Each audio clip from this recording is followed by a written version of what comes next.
If there was one best practice for anyone listening who owns a kind of or runs or is involved in a kind of small to medium enterprise company, what's the one best practice you would tell them they had to get in place now? Centralize all of your encryption keys in a extremely secure place.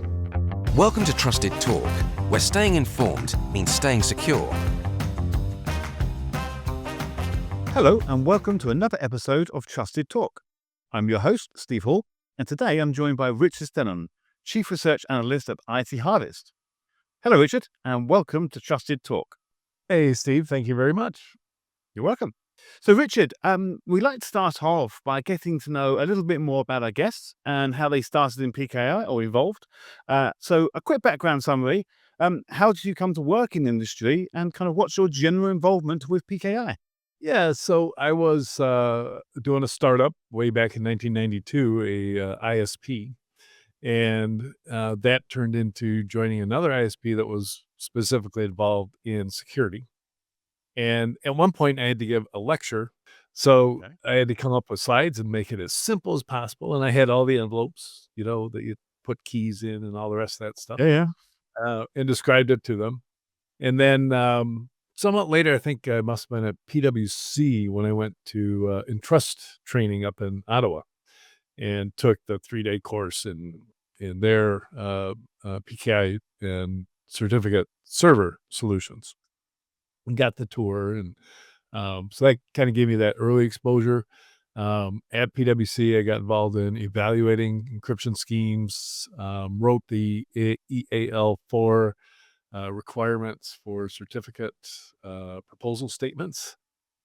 So I had some broad exposure to the stuff, and it's super attractive to me because one, I'm a aerospace engineer, so I love all the algorithms and protocols associated with it. Perfect. Okay. Well, thanks, Richard. So in today's episode, I want to talk about kind of the evolution of cybersecurity, including kind of API and AI security, phishing, and kind of generally how AI can help. Now, the use and visibility of AI, as you know, it's grown significantly over recent years, ranging from, autonomous cars and robots. But more important to things like kind of deep learning, analysis, and kind of data retrieval interpretation, which obviously involved in what we do on a day-to-day basis. So, Richard, I know from our previous discussion and what you just said just now, you've got a lot of experience involvement with using AI for a variety of cybersecurity tasks. So, without giving away too much kind of secret recipes, are there any tips and tricks or uses of using AI with regards to cybersecurity?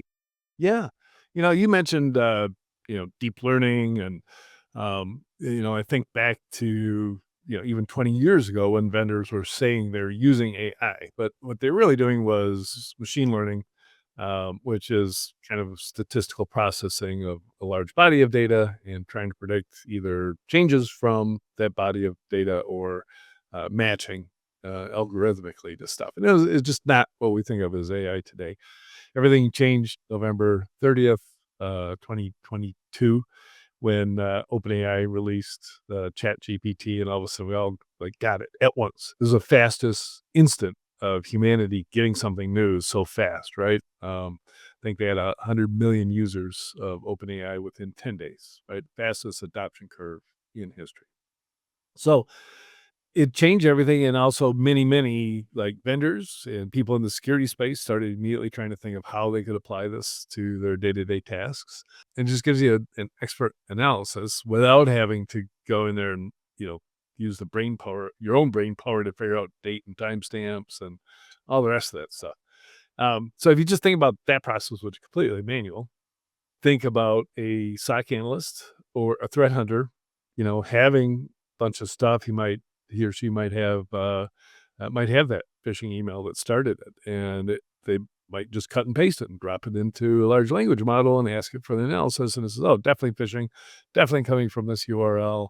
Ignore the domain name. That's not the right thing, and give you that first step that a SOC analyst is pretty good at anyways. There are 94 cybersecurity vendors that are focusing on AI security in one form or another.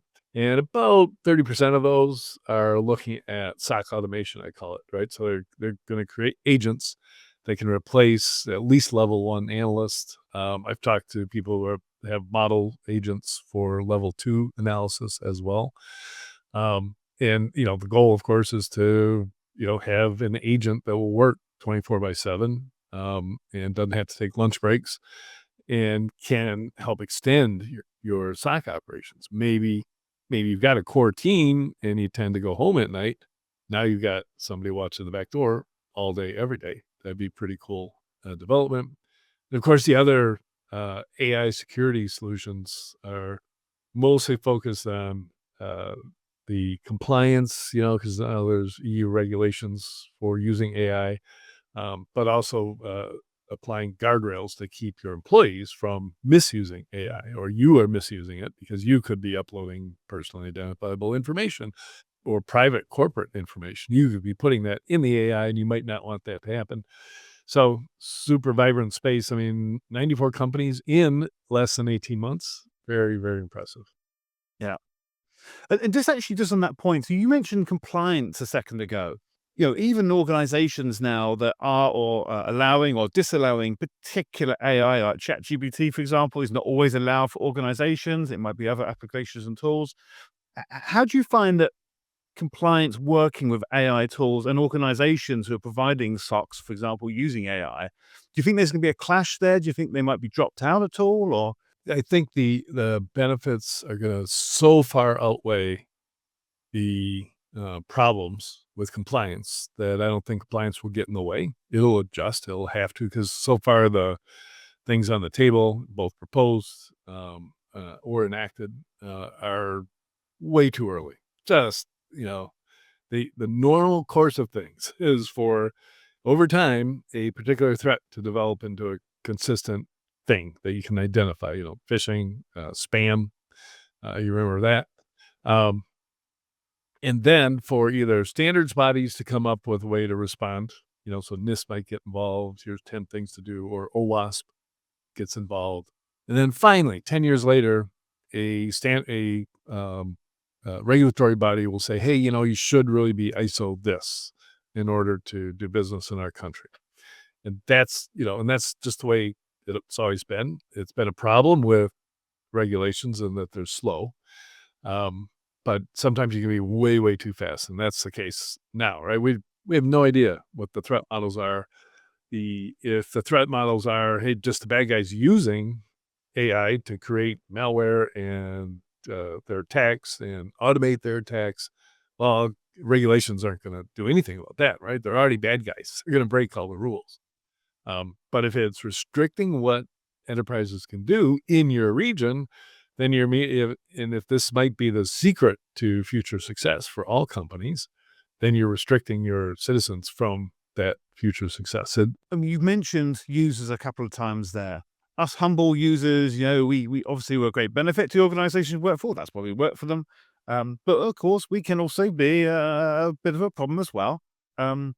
So I've always mentioned the fact that, some organizations, and you mentioned in the past where, when new technology like the internet comes along, and same with smartphones, if people start bringing smartphones into the organization, IT and compliance, silos get a little bit worried about it. Do you think that the average user who's using AI for their general tasks, do you think that they think that the AI could be a threat, them using it themselves? How open do you think they are to the idea? So the advanced corporations, mostly the tech companies, are fine with it, right? They want to see the advantage of increased productivity.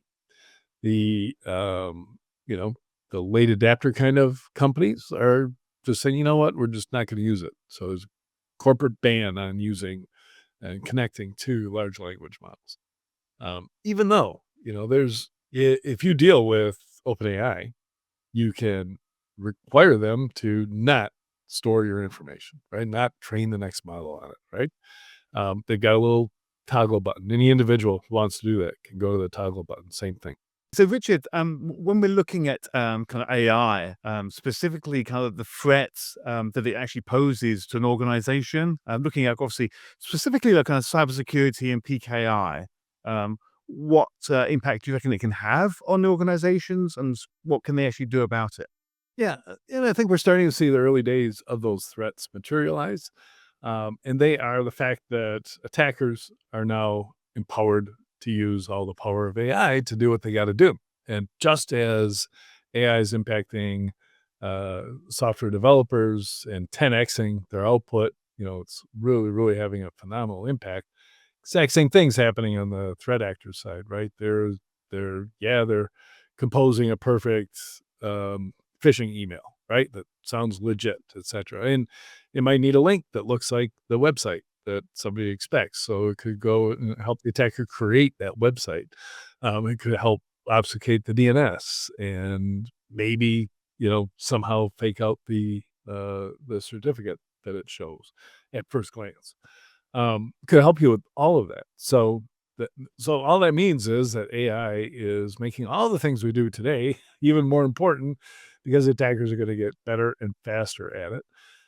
I think ahead to automation, and we're going to definitely be using AI on the defensive side to make decisions and actually take action, right? It sees a malicious something or other, it'll block access to that website and push it out to all the rest of the network so nobody can get to that website. It'll do stuff like that all day, every day.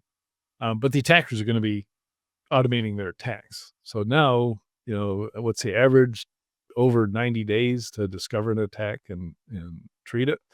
That the attack is going to happen in minutes instead of hours. So we got to get really, really good at detecting and responding. So if I'm an IT administrator, let's keep it. So let's say I'm not part of I don't know, a 10,000 user organization. Maybe there's 400 or 500 of us or less, right? Maybe I'm in manufacturing or something like that. So, technology perhaps isn't my main source of business. What can I do as a potential IT administrator or IT manager, assuming they don't have a silo, for example? What can I do to try and get ahead of this game without obviously writing checks for huge amounts of money? Yeah. Definitely get an account at one of the large language models. Claude or OpenAI are fantastic. And start using it now for threat hunting and analysis of phishing attacks. So just shorten your cycles in all those tasks that you have to accomplish every day. It'll help you out tremendously. If you're not doing that today, you should be doing it, no question. Just to kind of move on a little bit, but actually connecting to AI. So, one of the topics I want to talk to you about was about post-quantum computing, which of course is linked inextricably to AI, of course, moving forward. So depending on who you speak to and kind of which articles you read, there's a variety of, kind of attitudes and stances on post-quantum computing. So in your opinion, does it pose a threat to encryption and PKI in general? I don't think at all. It is a bump in the road, right? We've already got multiple algorithms that can protect against quantum computing attacks, right? Because the particular way that a quantum computer can break existing encryption is that it has to be really, really good at factoring very, very large numbers almost instantaneously, just like DNA computing can do, right? If you've ever heard about, and they just mix up some test tubes with a particular problem in mind, and the answer is in the test tube 10 seconds after you mix the reagents together. So, nobody's used that against encryption yet. They should. It'd be really cool. And I view quantum computing as that kind of that same stage as DNA computing, right? It's great theory, and we can simulate it so we know how powerful it is. We can predict how powerful it is. Look back at the invention of the transistor. And if you check it out on Wikipedia, the transistor fit underneath a glass jar this big, right? Yeah, that's right. I remember those. Yeah. Yeah. And that was 1954, 5 years before I was born. By the time I was born, 5 years after I was born, the first transistor radio was available. And that's when the transistor was this big. And of course, now a transistor is 2.5 nanometers across. So it's come a long way in 66 years, my life. So, but that was extremely fast. Okay, now quantum computing as a concept has been around longer than that. And the first qubits that we have today are extremely large, right? It takes a room the size of my workshop here in order to hold one. The qubit is held at a temperature that is the coldest place in the entire universe, right? Nowhere else in the universe is it as cold as where a qubit is stored. So that doesn't lend itself to handheld computers that are going to be cracking code anytime soon, where you need millions and millions of qubits. More than 2/3 of them are just dedicated to error handling. So there's a lot of mathematical issues that go behind this. So we're far, far away from it. That said, governments are pouring billions and billions into it because it'd be super great to have a computer that could solve some of these huge problems almost instantaneously. So the value is there. It's just that the likelihood is low and everybody's spending a lot of money on it. So there is a risk that an adversary could capture all of your data today that streams, across the internet and decrypt it in the future, which probably, you want to start worrying about it when that future is only 5 years away. So you got to guess when that is, right? Because if it's 50 years, 5 years is still within most people's 7 years ordained retention time frame. So maybe, yeah, I would not worry about it, not stay up at night, but I would plan for it because the process itself is so valuable. I mean, in order to be crypto ready, you have to find all of your encrypted data. You have to understand what it is, whether it should be even kept or not. And you have to figure out how to rekey it if you need to. And so that means getting your encryption keys in order and getting them in a place where you can secure them. All the rest of that stuff is something you should already be doing. It should have nothing to do with crypto. You should be doing it. Now, though, you've got an excuse and you can go to your board and maybe, use some article or report from NIST to scare them and get the funding to do something that is valuable in and of itself. And that's really interesting, actually. We just said there about it shouldn't affect you because you should already have policies and best practices in place. Yes, they may need some, finagling, but generally you should have them in place. So it shouldn't be that much of a shock, right? So that's the preparation you're talking about. It's like if in Y2K you already knew where all your software was and you had software bills of material and you knew every single line of code that had a hard-coded date in it.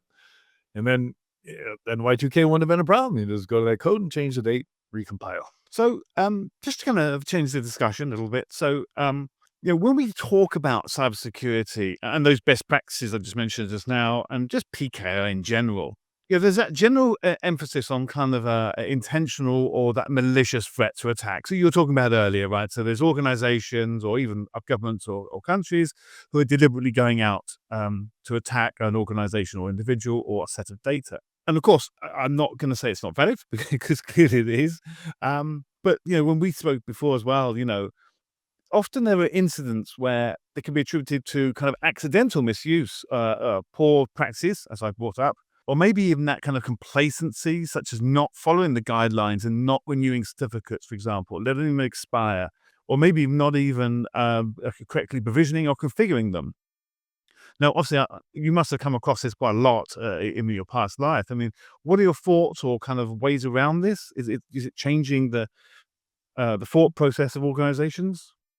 No, I would, nothing can change the thought process of organizations other than fear and greed, right? And the fear's not there, and you have to have the economic payback to induce the greed. So what we have, of course, is proliferation of digital certificates. So when a developer, realizes that he or she's got to, hey, I'm supposed to encrypt all the passwords when they come in and set them up. How do I do that? Well, I could use a library, but I'll just, sign my own digital certificates and encrypt with my own keys. And it'll spin up a server sitting on my desk at the office to do that. So now you got an unprotected server that's accessible to at least everybody on the same LAN signing things and doing all sorts of crazy stuff that you probably should have had a little more control and regulation over.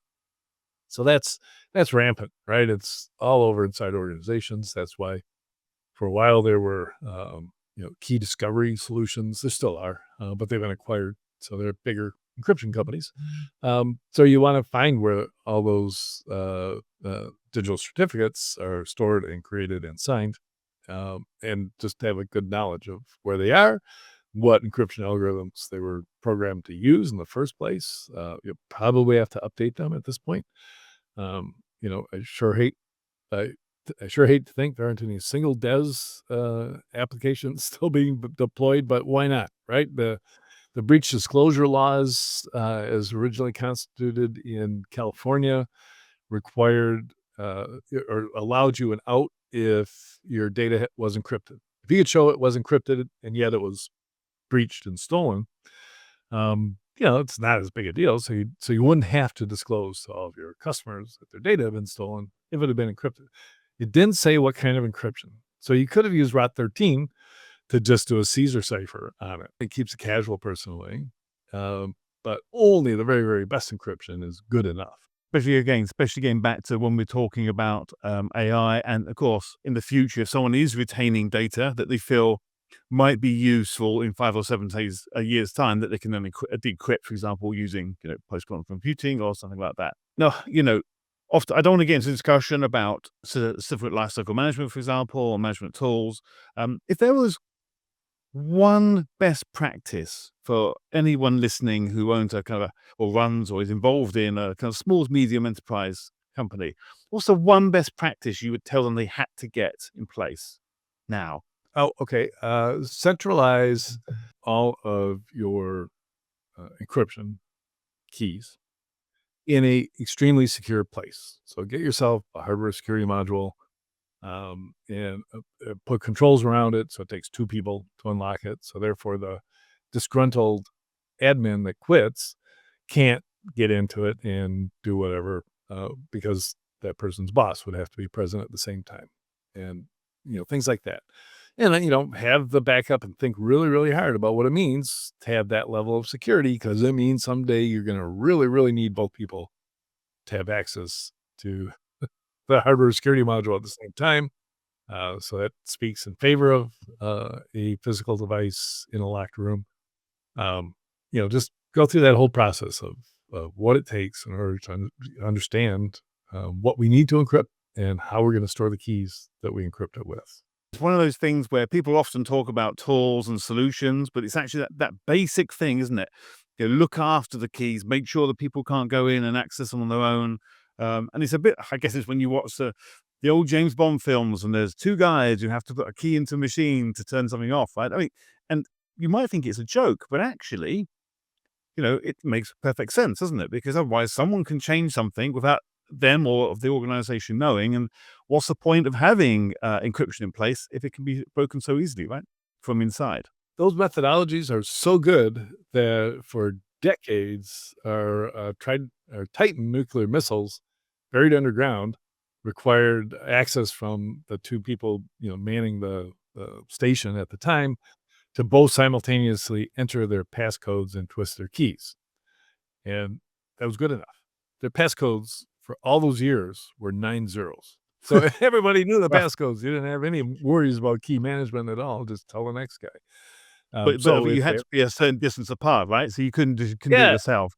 Yeah, one person couldn't do it. So you need 2 traders in the missile silo at the same time. And I guess that's the way, isn't it?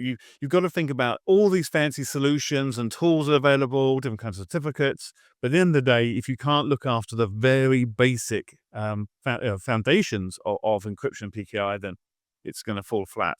So you've touched on a couple already, actually, but I'm going to ask it a bit more bolder. So one of the things I like to ask guests, if there's a particular myth regarding, and I want to break it down to cybersecurity or PKI specifically, if I can, a particular myth that people believe in. It could be a positive or a negative thing that you wanted to kind of talk about or kind of explain away. Yeah. So there is one, and it's one that's hard to go against the grain here.